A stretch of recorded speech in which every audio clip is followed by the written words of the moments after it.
పవిత్రమైన తిరుమల వెంకటేశ్వర స్వామి దేవస్థానం ప్రధాన అర్చకుడు అత్యంత నీచమైన పని చేస్తూ వెంకటేశ్వర స్వామి ఆభరణాలు, బంగారు ఆభరణాలు, వజ్ర వైడూర్యాలు దొంగతనం చేస్తూ అడ్డగోలుగా ఆధారాలతో సహా దొరికిపోవడంతో అతని అరెస్టుకి రంగం సిద్ధమైపోయింది. అసలు ఇంతకీ రమణ దీక్షితులు ఏ ఆభరణాలు దొంగతనం చేశాడు, మరి ఇప్పుడు జగన్మోహన్ రెడ్డి ఏం చేయబోతున్నాడు అనేది ఈ వీడియోలో వివరించబోయే ముందుగా ఇప్పటివరకు మన ఛానల్ సబ్స్క్రైబ్ చేయని వాళ్ళు ఖచ్చితంగా సబ్స్క్రైబ్ చేయండి, మరో 10 మందితో చేయించండి. ఇక విషయానికి వస్తే ఈ రమణ దీక్షితులు అనేటువంటి నీచ నికృష్ట దుర్మార్గ దౌర్భాగ్యుడు అత్యంత నీచమైనటువంటి వ్యక్తి. ఎందుకు ఈ మాటలు అంటున్నావు అంటే, ఇతను ప్రపంచంలో ఉన్నటువంటి హిందువులందరూ కూడా పరమ పవిత్రంగా కొలిచేటువంటి వెంకటేశ్వర స్వామి గారి దగ్గర 40 సంవత్సరాల పాటు నిత్య కైంకర్యాలు చేసినటువంటి వ్యక్తి. రాజకీయాలు మాట్లాడకూడదు, రాజకీయాలు చేయకూడదు, రాజకీయాల్లో ఇన్వాల్వ్ అవ్వకూడదు. కానీ ఈ నీచుడు ఆ నీచానికి కూడా పాల్పడుతూ వెంకటేశ్వర స్వామి దగ్గర పరమ పవిత్రమైనటువంటి పని చేయాల్సినటువంటి వీడు నీచానికి దిగజారిపోయాడు. అయితే ఈ దౌర్భాగ్యుడు గతంలో చంద్రబాబు నాయుడు గారిని అనేక కారు కూతలు కూశాడు. వీడి టైం బ్యాడ్ నడుస్తూ ఉంది. తప్పు చేసిన ప్రతి ఒక్కడికి తొత్తర తీరుతా ఉంది. ఒకవైపు జగన్మోహన్ రెడ్డి పని ఎత్తిపోతా ఉన్నాడు, మరోవైపు గతంలో కమ్మవాళ్ళు 35 మంది డిఎస్పీలు లుచ్చానా కొడుకులు ఇప్పుడు ఎవడు మాట్లాడట్లా. అదేవిధంగా అనేక అంశాల్లో మనం గమనిస్తే అనేక రకాలైనటువంటి ఆరోపణలు చేసినటువంటి ఈ నీచులు పింక్ డైమండ్ చంద్రబాబు నాయుడు గారి బీరువాలో ఉంది, బ్రాహ్మణి గారి దగ్గర ఉందని కారు కుత్తలు కూసినటువంటి ఈ పనికి మాలినటువంటి వాడు ఇవాళ వాడి తొత్తర తీరే రోజులు వచ్చాయి.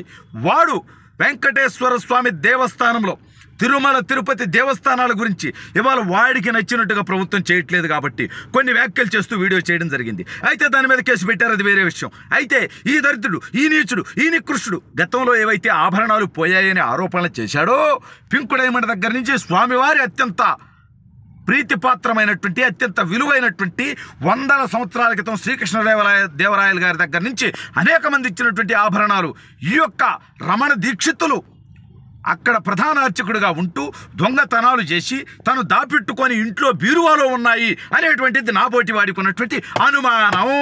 ఖచ్చితంగా ఈయన అరెస్ట్ చేయాలి, ఖచ్చితంగా వీని బొక్కలో వేయాలి, దాని మీద విచారం జరగాలి, ఉన్నాయా లేదా ఈ దరిద్రుడు చెప్పాలి. ఎందుకంటే ఏం అతన్ని పట్టుకొని అంటున్నాం అంటే, నిజంగా ఇట్లాంటి దరిద్రులు అనేక మంది కలిసి ఆంధ్రప్రదేశ్ రాష్ట్రానికి జగన్మోహన్ రెడ్డి అనేటువంటి శనిని వాళ్ళ పట్టించారు. ఈ శని అధికారంలోకి రావడం కోసం అనేక మంది ఇటువంటి వెధవల్ని వాడుకుంది. బత్తాయి పృథ్వీ దగ్గర నుంచి, మోహన్ బాబు దగ్గర నుంచి, అలీ దగ్గర నుంచి, పోసాన్ అనేటువంటి పోరంబోకు గారి దగ్గర నుంచి శ్రీరెడ్డి దాకా అనేక మంది ఇటువంటి రమణ దీక్షితులు లాంటి పనికి మాలిన వాళ్ళు. నిజంగా వీళ్ళు పరమ పవిత్రమైనటువంటి వృత్తిలో ఉన్నారు. మనం చాలా కాలం పాటు వెంకటేశ్వర స్వామిని చూస్తేనే మన జీవితం ధన్యం అనుకుంటాం. అటువంటిది 40 సంవత్సరాలు నిత్య కైంకర్యాలు ఆయనకి నిర్వహించినటువంటి వ్యక్తి ఎంత పుణ్యం చేసుకుని ఉంటాడు అనుకుంటాం, ఎంత విలువలతో ఉండాలనుకుంటాం. కానీ ఈ దరిద్రుడు, ఈ దౌర్భాగ్యుడు, ఈ నీచుడు అక్కడ అసలు పింక్ డైమండ్ అనేది లేకపోతే అది ఉన్నదని, అది చంద్రబాబు నాయుడు గారి దగ్గర ఉన్నదని కారు కూతలు కూసినటువంటి ఈ దౌర్భాగ్యుడిని నిజంగా అసలు కనీసం భూమి మీద బ్రతికేంటి నైతిక అర్హత ఈ యొక్క వ్యక్తికి ఉన్నదా అనేది ఇవాళ రాష్ట్ర ప్రజలు కూడా గమనించాల్సినటువంటి అవసరం ఉందనేది నేను కోరుతా ఉన్నా. ఇవాళ జగన్మోహన్ రెడ్డిని నమ్మిన ఎవడి బతుకైనా బుగ్గిపోలవద్దంటానికి మరొక సజీవ ఉదాహరణ రమణ దీక్షితులు. అతని మీద కేసు నమోదు చేయటమే కాదు, ఇవాళ టీటీడీ బోర్డు అతని గౌరవ ప్రధాన అర్చక పదవి నుంచి కూడా లేపేశారు. వాడి తొత్తరది. గతంలో నీకు ఇదే జరిగినప్పుడు నిజంగా చంద్రబాబు నాయుడు గారు రూల్స్ పాటిస్తే ఆయన మీద విద్వేషాన్ని చిమ్మావే. ఇవాళ జగన్మోహన్ రెడ్డి గురించి ఒక్క మాట మాట్లాడేటువంటి దమ్ము నీకుందా చెప్పరా రమణ దీక్షితులని నేను అడుగుతా ఉన్నా. నీకు దమ్ముంటే ఇవాళ మాట్లాడు. ఎందుకంటే సొంత బాబాయినే బాత్రూమ్కు పంపించినటువంటి జగన్మోహన్ రెడ్డి నీ బోటి వాడిని ఎక్కడికి పంపిస్తాడనేది నీకు తెలుసు. అంటే చంద్రబాబు నాయుడు గారంటే వ్యవస్థల్ని గౌరవిస్తాడు కాబట్టి, ప్రజాస్వామ్యయుతంగా ఉంటాడు కాబట్టి ఇటువంటి పనికిమాలిన వాళ్ళందరూ కూడా ఆయన్ని లోకోగా తీసుకొని ఆ రకమైనటువంటి ప్రయత్నాలు చేస్తారు.